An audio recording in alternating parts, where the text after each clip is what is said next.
Tu n'es pas connu, mais tu aimerais te faire inviter à un podcast. Qu'est-ce que tu fais?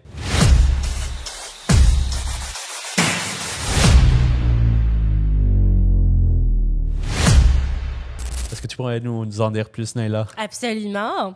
Donc, c'est vrai que c'est une réalité qu'on a présentement dans notre industrie où j'ai beaucoup de clientes ou de clients qui viennent me voir et qui semblent « Ouais, mais j'aimerais tellement être invité à des podcasts. Je trouve ça tellement classe, c'est tellement crédible, ça me donnerait un bon positionnement, mais je ne sais pas comment faire et je n'ai pas l'argent à payer de big podcasters pour aller à leur podcast. Ouais. Qu'est-ce que je fais? C'est là où rentrent en compte les fake podcast content videos. Right? Exact. Fait que, t'en penses quoi de ces fake podcast content videos? Honnêtement, si on parle juste d'un côté marketing, c'est un good pattern interrupt. Parce que, disons que là, il n'y a pas Naila, mais je parle comme s'il y avait quelqu'un. Alors que je suis Là, on attend que la caméra switch pour voir c'est qui la personne, mais ça n'arrive jamais. Ouais.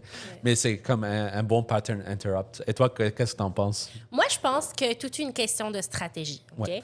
Ouais. Ça dépend de votre positionnement. Est-ce que vous voulez être la personne qui invite les gens, qui leur pose des questions, ou est-ce que vous voulez être l'autorité de votre podcast? Et dans ce cas-ci, vous pouvez tout simplement faire un podcast à une personne, guys. Ça se fait, ça fonctionne super bien. Et puis, les gens vont venir pour vos opinions, votre façon de voir les choses, puis vos expériences. Vous avez des choses à dire. Vous n'avez pas besoin d'être deux pour faire un podcast.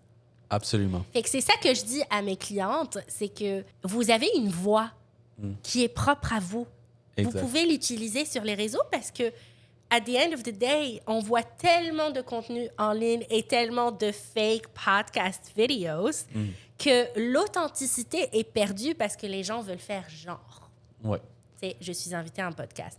Mais il n'y a absolument rien de plus puissant, et j'ai du mal à parler, de plus puissant que partager sa voix en ligne, ses expériences et sa vision de voir les choses, parce que c'est authentique et c'est un levier stratégique, mais c'est pépite, c'est extraordinaire. Exact. Veux pas, même s'il n'y a pas une personne de l'autre côté de la caméra, ça donne cette vibe d'autorité, justement. Puis vraiment, ça comme ajoute à 1000% de la crédibilité sur la personne. Donc, comme l'autre jour, justement, j'avais un appel avec une lead qui a décidé de quitter son ancien job. Donc, elle était real estate broker, donc agente immobilière. Puis là, elle se donne à fond comme coach relationnel. Puis elle a commencé des fake podcasts. Puis juste en voyant sa page, même si on sent que c'est fake, il n'y a personne, elle parle juste tout droit. Comme c'est très autoritatif. Absolument. C'est ça, c'est qu'aujourd'hui, pour build an authority, puis je sais pas comment dire en français, mais dans le fond, ça serait pour se positionner comme référence dans votre industrie. Le podcast est un levier stratégique qui est très intéressant dans la création de contenu. Bien sûr, si toutes vos vidéos sont en mode fake podcast, c'est moins intéressant. Par contre, si on a quelques vidéos au sein de votre contenu stratégique de 30 jours où on vous voit en mode avec le fameux micro du podcast qui est super, qui donne beaucoup de pouvoir à votre vidéo. Exact. Ça devient intéressant. Puis là, on peut jouer. Rien ne vous empêche de faire un podcast avec des amis, avec des membres de la famille. Avoir un podcast avec des amis, des collaborateurs. Aujourd'hui, Charles et moi, on n'a pas la même entreprise, mais pourtant, on collabore sur un podcast pour parler d'une expertise qui est propre à nous deux. Donc, ça se fait d'avoir des gens autour de soi pour discuter. On n'a pas besoin d'être invité par des gens super connus. Absolument. En parlant justement d'être invité, là, je viens d'avoir en fait un éclair. Il y a maintenant comme des styles de dating app, mais pour les podcasts. Donc, si tu as un podcast ou tu veux te faire inviter à un podcast, il y a ce genre d'application? Oui, qui te match. Mais c'est malade! Oui, hein?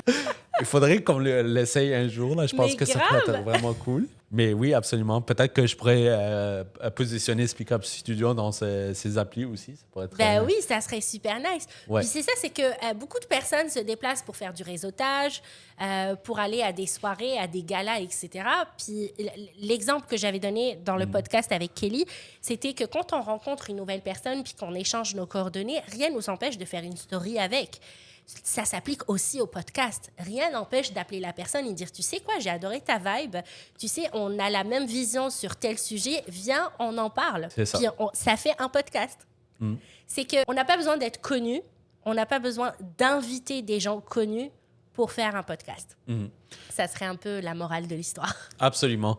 Puis ce que je rajouterais, c'est il faut voir ça comme un tunnel de vente. Donc, oui, la beauté de faire du format court, du short content, c'est tu auras beaucoup de visibilité.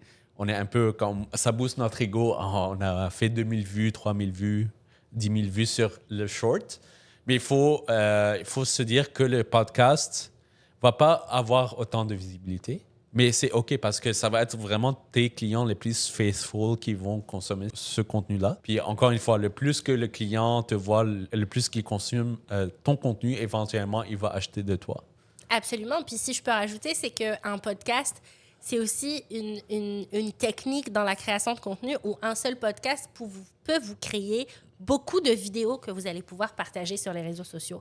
C'est que oui, il va y avoir le long format qui va être partagé sur X plateformes, mais par contre, tout ce qui est petit format, vous allez pouvoir couper des extraits et les partager sur vos réseaux sociaux, puis ça vous fait de la création de contenu qui est super cohérente, qui est authentique, mais qui vous positionne comme expert dans votre industrie. Ouais. C'est ça la beauté du podcast, justement, c'est le recyclage ou en bon anglais, le repurposing. Exactement. On peut utiliser le podcast, vu que c'est une vidéo assez longue, pour en faire différentes coupures, différents styles, différentes directions. C'est vraiment fantastique. C'est excellent. Donc, on vous le dit, guys, lancez votre podcast. N'attendez pas d'être invité. Vous avez le pouvoir de créer du contenu. Yes. Puis, je finirai sur les gens qui se disent « Ah, c'est saturé, comme il n'y a plus de place pour le podcast ». C'est pas vrai. Il y a toujours des podcasts qui se créent au jour le jour. Donc, n'hésitez pas à vous lancer. Absolument, parce que c'est votre expérience. Et Exact. personne n'a la même expérience que vous. 100%. Donc, votre voix, votre vision de voir les choses et votre expérience sont propres à vous. Et donc, il y a toujours de la place pour partager vos connaissances. Exact. Merci.